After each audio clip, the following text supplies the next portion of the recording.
دیکھو نصیب میں جو ہوگا مل کے رہے گا، یہ تو ایک حقیقت ہے. باقی یہ کہ کیا محنت سے نصیب بدلا جا سکتا ہے، یہ ایسے سوال ہے کہ دعاؤں سے تقدیر بدلی جا سکتی ہے یا نہیں بدلی جا سکتی. تقدیر کسی چیز سے نہیں بدلتی، دعا بھی تقدیر کا حصہ ہی ہوتی ہے. اللہ نے تقدیر میں لکھا ہوتا ہے کہ اسے پریشانی آئے گی، یہ دعا مانگے گا اور وہ پریشانی دور ہو جائے گی. کیونکہ اللہ کے علم میں ہوتا ہے کہ یہ دعا مانگے گا کہ نہیں مانگے گا. اور کسی کی تقدیر میں لکھا ہوتا ہے کہ اسے پریشانی آئے گی، دعا نہیں مانگے گا اور پریشانی دور نہیں ہوگی.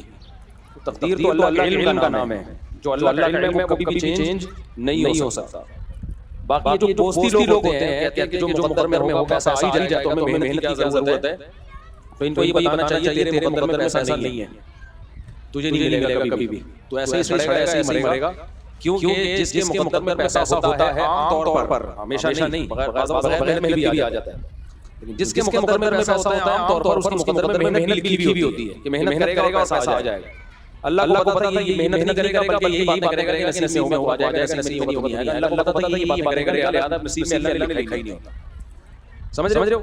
ہر کام نصیب سے ہوتا ہے. شادی بھی نصیب سے ہوتی ہے. اب کوئی رشتہ نہیں کرتا، شادی کرنی کا نصیب میں ہوگی تو ہو جائے گی. اس کا مطلب ہے کہ نصیب میں نہیں ہے، کیونکہ جن نصیب میں اللہ نے لکھا ہوتا ہے کمانے رہیں گے، ان کے نصیب میں یہ باتیں بھی لکھی ہوئی ہوتی ہے کہ باتیں کرے گا ساری زندگی، یہ محنت کرے گا ہی. اب ہمیں نہیں پتا نصیب میں کیا لکھا ہے، اس لیے ہم محنت کرتے ہیں. محنت کرتے تو پتہ چل جائے محنت لکھی ہوئی تھی. تو نصیب جو ہے یہ پہلے پتہ نہیں ہوتا، پہلے پتہ ہو تو دنیا کا نظام بگڑ جائے گا. اس کی مثال ایسے میں مثال دیتا ہوں نا. زید نے بکر کو قتل کیا. زید نے قتل کیا کس کو؟ بکر کو. بکر کا بیٹا آیا، زید کو پکڑا، بولا تو نے میرے باپ کو قتل کیا، میں تجھے قتل کروں گا. زید نے کہا تیرے باپ کا مرنا نصیب میں لکھا تھا کہ نہیں لکھا تھا؟ ظاہر لکھا تھا. ہر آدمی کی عمر لکھی ہوئی ہے، اتنے اس سے ایک سیکنڈ بھی زیادہ نہیں رہ سکتا. بھائی تیرے باپ کے مقدر میں جب اس ٹائم پہ موت کی تھی تو مجھے کیوں مجرم ٹھہرا رہا ہے؟ تو اس کے ہم دو جواب دیں گے، ایک الزامی اور ایک تحقیقی.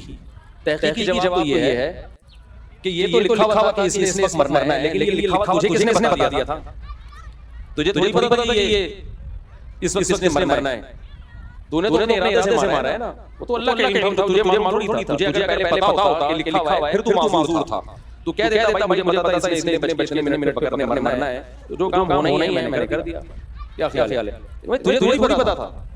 اگر اس کو یہ دلیل سمجھ میں نہ آئے تو جس دلیل سے زید نے بکر کو قتل کیا، بکر بیٹا اسی دلیل سے زید کو قتل کر دے. بولے ٹھیک ہے تیرے مقدر میں کیا تھا؟ لکھا ہوا تھا. تو میں نے کون سا غلط کیا؟ تو لکھا ہوا تو ایک حقیقت ہے جو ٹل نہیں سکتی، لیکن اس علم اللہ نے کسی مقرر فرشتے کو بھی علم نہیں دیا.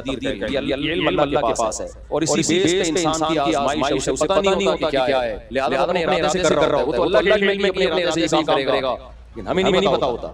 سمجھتے ہو کہ نہیں سمجھتے؟ اور یہ جو حدیثوں میں آتا ہے کہ جو رشتہ داری جوڑتا ہے اس کی عمر لمبی ہوتی ہے. یہ صحیح حدیث ہے. جو چاہتا ہے کہ اس کی عمر برکت ہو، عمر لمبی ہو، رشتہ داری کو جوڑے. اس پر ایک اشکال ہوتا ہے کہ عمر متعین ہے تو رشتہ جوڑنے سے عمر لمبی کیسے ہو جاتی ہے؟ اس کا وہی جواب ہے کہ اللہ نے لکھا ہوتا ہے پہلے سے کہ اس کی عمر اتنی تھی، لیکن چونکہ رشتے جوڑے گا لہذا یہ عمر بڑھا دوں گا میں اس کو. جو اصل تقدیر ہے نا اس میں پہلے سے لکھا ہوتا ہے کہ عمر کم لے کر آ، لیکن 50 سال میں مرنا، لیکن چونکہ رشتے جوڑتا ہے لہذا 80 میں مرے گا جا کے. سمجھتے ہو؟ تو وہ جو اصل تقدیر ہے نا جس کو تقدیر مبرم کہا جاتا ہے وہ کبھی چینج نہیں ہوتی، بلکہ رشتہ جوڑنے کا عمل یہ بھی اسی تقدیر کا حصہ ہے. یہ رشتہ داری جوڑے گا، علم میں ہوتا ہے پہلے سے. تو اب ہمیں نہیں پتا ہوتا، لہذا عام طور پر جو رشتہ داری جوڑتے ہیں ان کی عمریں لمبی ہوتی ہیں. آپ کہہ سکتے ہیں ہمارے فلاں رشتہ دار نے ساری زندگی جوڑنے میں لگا دی، اتنی جلدی مر گیا. تو اس میں اس کی بات یہ ہے کہ بہت سارے کام جلدی مرنے والے بھی تو کر رہا ہوتا ہے نا. جب بھی کسی چیز کے اسباب اختیار کیے جاتے ہیں نا تو سب چیزیں پلس مائنس ہو کے رزلٹ سامنے آتا ہے. ایک حکیم نے کہا کہ یہ کھاؤ لبو کبیر، حکیموں کی بڑی زبردست دوا ہے، یہ اپنے چرچے پہ لبو کبیر کھاؤ جسم میں طاقت آئے گی. یقیناً آئے گی، طاقت بڑی زبردست چیز ہے. لیکن آپ لبو کبیر کے ساتھ اس میں چرس ملا کے کھا رہے ہو. آپ صبح ایک چمچ لبو کبیر کا، شام کو ایک چمچ چرس کا. پھر کہہ رہے ہو یار میرے کو طاقت نہیں رہی. بھائی آپ طاقت لانے کا ایک چمچ اور ختم کرنے کا 2 چمچ کھا رہے ہو. تو ایسے ہی جو بھی عمل ہے اس سے عمر بھی بڑھتی ہے، اس میں برکت بھی ہوتی ہے، لیکن بہت سارے اس میں بے برکتی کے اسباب اختیار کر رہے ہوتے ہیں. بہت ساری چیزیں عمر بڑھانے والی بھی کر رہے ہوتے ہیں. تو پلس مائنس ہو کے رزلٹ سامنے آتا ہے. اور ایک بات یہ کہ دوسری بات یہ کہ ایک آدمی اگر جلدی مرا ہے تو آپ کو لگ رہا ہے نا جلدی ہو سکتا ہے اس سے بھی پہلے مرنا ہو, لیکن رشتے داری جوڑنے کی وجہ سے اللہ نے اس کی عمر اتنی کر دی ہو.